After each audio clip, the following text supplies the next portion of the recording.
So in the wake of Stan Lee passing away, I was doing a lot of extensive research outside of Transformer-related stuff, just looking through the history of Marvel Productions and other stuff that Stan has done. Because I usually, people always associate my grand knowledge of things with Transformers and everything, but I actually obsess a lot over comic books and video games and stuff like that too. And I was doing a lot of deep digging about Marvel Productions, and I came across an interesting book that was pretty much them promoting some ideas that they wanted to do in 1985. And this was kind of like, I guess it was probably for investors. It was probably for a lot of different things. And this thing was filled with prototypical stuff in relation to Transformers and other Marvel brand stuff that just all of the, like practically almost everything in this book didn't happen in some shape or form. Okay. It was kind of crazy when you really think about it. Just to mention the non-Transformer stuff first, just for the fun of it. So the first thing they were talking about, Spider-Man and his super friends, which we now know today as Spider-Man and his amazing friends. Obviously, they couldn't call it Super Friends because there was a certain DC property that was called that. So that was probably the only one that really got off the ground and really became something, although it had a different name. But then there's like Teen Hulk, which is like Hulk if he was a teenager. Help, and mommy is in the thing here. Yeah. Daredevil and his pet sidekick dog Lightning, again, never happened. Which is a cool little German Shepherd, Yeah. We're fans of German Shepherds on this show. Yeah. Hulk Hound, which is like I guess it's a dog that turns into the Hulk. Like a dog version of the Hulk, but it's standing upright. Yeah. And the way the art is on that, it looks very Hanna-Barbara. Oh yeah. Well, goofy, I guess, goofy looking.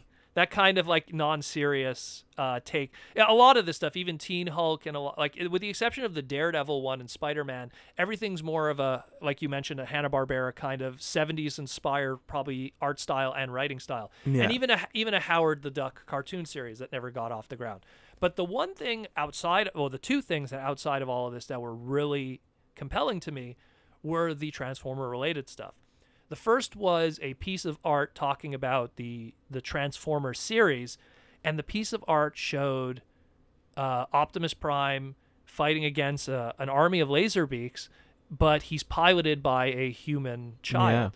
Yeah. And then you have a green Bumblebee behind him that also has a human driving Bumblebee, and this Bumblebee also is kind of a drop top here. And it was probably, again, there's no explanation for this. But it was probably the very early stages of planning out what they were going to do with these toys. Because if they were handed the Diaclone toys, they had the Diaclone pilots included with them. So there was a strong possibility that they probably looked at this and went, you know what? We're going to give these kids kids are going to pilot these robots, fighting these Decepticons or something.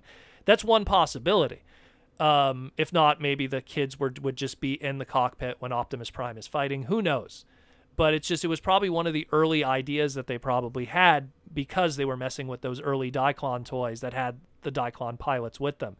Obviously, the evolution, we know what came about ultimately in the end, but it shows those early planning stages when it came to what they were going to do with that. And just thinking about it today, I'm going like, man, like that would be something totally what Hanna-Barbera would have done back then, where it's like kids are always involved. Like you look at the early Super Friends episodes where it did have, the DC Universe guys, but then they also had the kids that were part of the Super Friends. Oh, yeah, yeah. Were the kids that hung out, or were the kids that were part of, like, I guess the two twins and stuff like that? Not the Wonder Twins. They also had extra kids that also hung out with the team. They always, they always had that kind of stuff.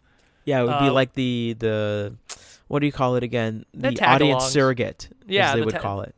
The shihobu, as it's called in Japanese, which this they would use be your also. Stand-in. Yeah.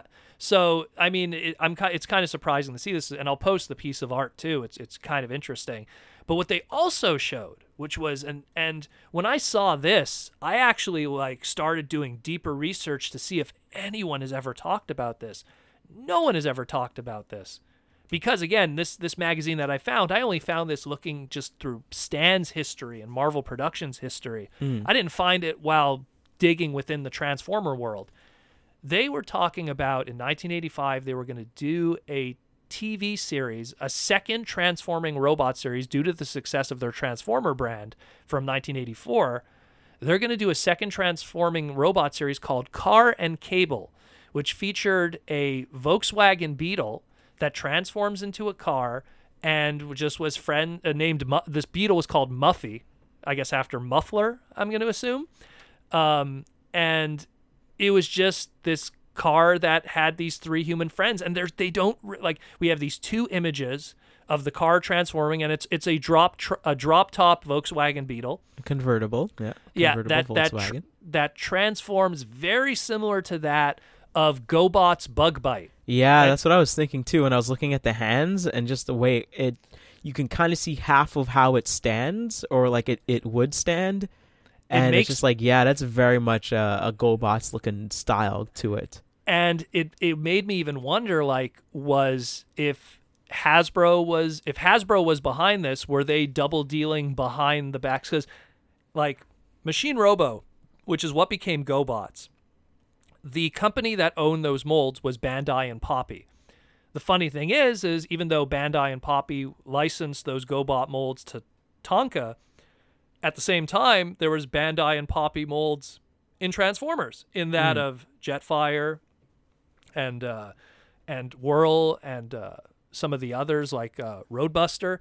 So it's interesting that it's a possibility that maybe at some point, if this series was going to go to merchandising, it's just me speculating here, but maybe like they were going to go to Bandai Poppy and go, hey, you know that one mold that you're using in GoBots of Bug Bite? Can you like retool that so that it's a convertible? Because it's freaking Bug Bite. It really is, except for the fact that it's a convertible. Could you like retool that, and so we could use that to then produce for our show, Car and Cable, for our character Muffy here? It's a possibility. And again, we only have these two images here, but it's so like reminiscent of, again, what Hanna-Barbera was doing at the time. And again, it's even like just the idea of it. It's a car, it's a sentient car with some kids.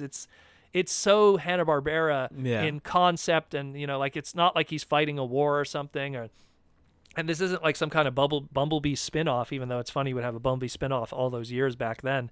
This is kind of its own thing that was just an answer to the success of Transformers, and probably also maybe even Marvel Productions looking at what Hanna-Barbera is doing with GoBots and going like, hey, we got to put out more of this product that's similar to that. So it's just these two weird things that I found. And no one has talked about. That's super weird. It's super, and it's crazy because you Google it and you find nothing, just zero, absolutely zero. So I wanted to I shared it on my Twitter first, and a lot of people were just like, "What the hell is this?" Like a lot of people were weirded out by it. A lot of people didn't know how to react to it. They were just like, because no one has ever heard of this in any walker form. So I just wanted to talk about it here too, and post some nice images of it, and let people speculate what they think. I honestly think that this was probably at some point Hasbro, or maybe not even Hasbro, maybe even Tonka, talking with Marvel and Marvel Productions and going, hey, we want to release a series that uses this mold, and we're going to retool it, and it's going to have this body or something. I don't know. This is very weird. Very, very, very weird, but it all came from Marvel Productions, which was doing Transformers at the time. And Marvel Productions was more or less doing just kind of Hasbro brand stuff. There was a few things that were kind of outside the box here and there, but in general, it was mostly Hasbro-related properties for especially during that 82 to like 86 bubble. There was not much else outside of that wasn't Hasbro or Kenner that they were doing. So it's very interesting. Very, very, very interesting to see this stuff. And I wish... It makes me wonder now, because Stan isn't with us anymore, but Margaret Loesch, she would go on to champion X-Men and a lot of other TV series that we all love from the 90s. She's still around. If I ever get a chance to interview her or send her a message, I want to see if there's any more information about this. because this is fascinating. And again, just like all the other stuff I mentioned before, all the stuff in this book never saw the light of day in terms of creation. There was other stuff in this book towards the end where they talk more about Spider-Man and his super friends, which did become Spider-Man and his amazing friends. But everything else in this book just didn't become the shows that they were hoping that, they just never surfaced. They never became anything. So this is fascinating, and definitely let me know what you think. And I'm going to try to see if we could uncover more about this in the future.